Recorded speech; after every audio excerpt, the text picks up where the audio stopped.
खबर असां खैरपुर में शेयर कंदासीं। खैरपुर में दुख की घड़ी में मुतासिन की मदद करण बदिरां मुनाफ़ेखोर माफ़िया बरसात ऐं ॿोॾि मुतासिन के ॿिन्ही हथनि सां फड़ण लगा आहिनि। अवां खे ॿुधायूं त मटीरियल जी हथरादू महांगाई सबबि बरसात मुतासिर झिरी पयल झोपड़ा ॿीहर आबाद करण लाइ बि परेशान आहिनि। खैरपुर शहर में सीमेंट ऐं बजरीअ जा अघ चोट चढ़ी विया।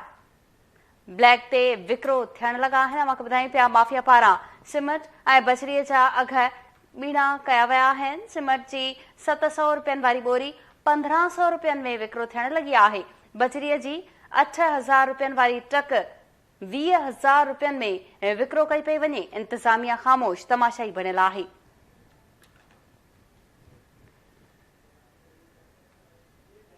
अवां खे अपडेट कयूं पिया। मटीरियल जी हथरादू महांगाई सबबि बरसात मुतासिर रहवासियुनि जा अहज ॿीणा थी विया। तफ़सील मालूम कंदासीं। लाइन ते मौजूद आहे केटी न्यूज़ रिपोर्टर खादिम जोड़े जो। जी खादिम, अपडेट कजो। बिल्कुल सभा खैरपुर समेत सॼे सिंध में जेके मॉनसून जी बरसातूं हुयूं उन्हनि तबाहकारी ॾिनी आहे, जंहिंजे करे लखी जेके घर आहिनि उहे ॾही पट पइजी विया आहिनि।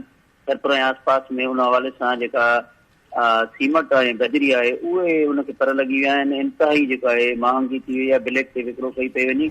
लखी घर ढहण बदि जेका माफ़िया आहे उन पारां सीमेंट ऐं बिजली सरेआम जेका महांगाई विकिरी कई पई वञे, जंहिंमें सीमेंट जी 700 रुपयनि वारी बोरी जेका आहे हिन वक़्तु 1500 रुपया सां बि कतारुनि में बीहारे माण्हुनि खे ॾिनी पई वञे। जॾहिं त बिजली जी ॿी ट्राली जेका 8000 वारी 20000 रुपया विकिरो करे रहिया आहिनि।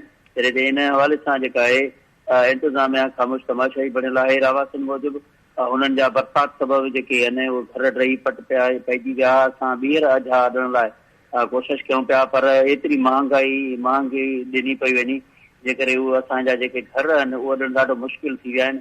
पर हिते इंतज़ामिया जेका आहे उहा उन माफ़िया सां मिली करे असांखे वेतर परेशान करे रही आहे ऐं असीं जेके हूअं ई बेघर आहियूं वेतर परेशान आहियूं। जी खादिम जोड़े जो तफ़सील ॿुधाइण लाइ महिरबानी।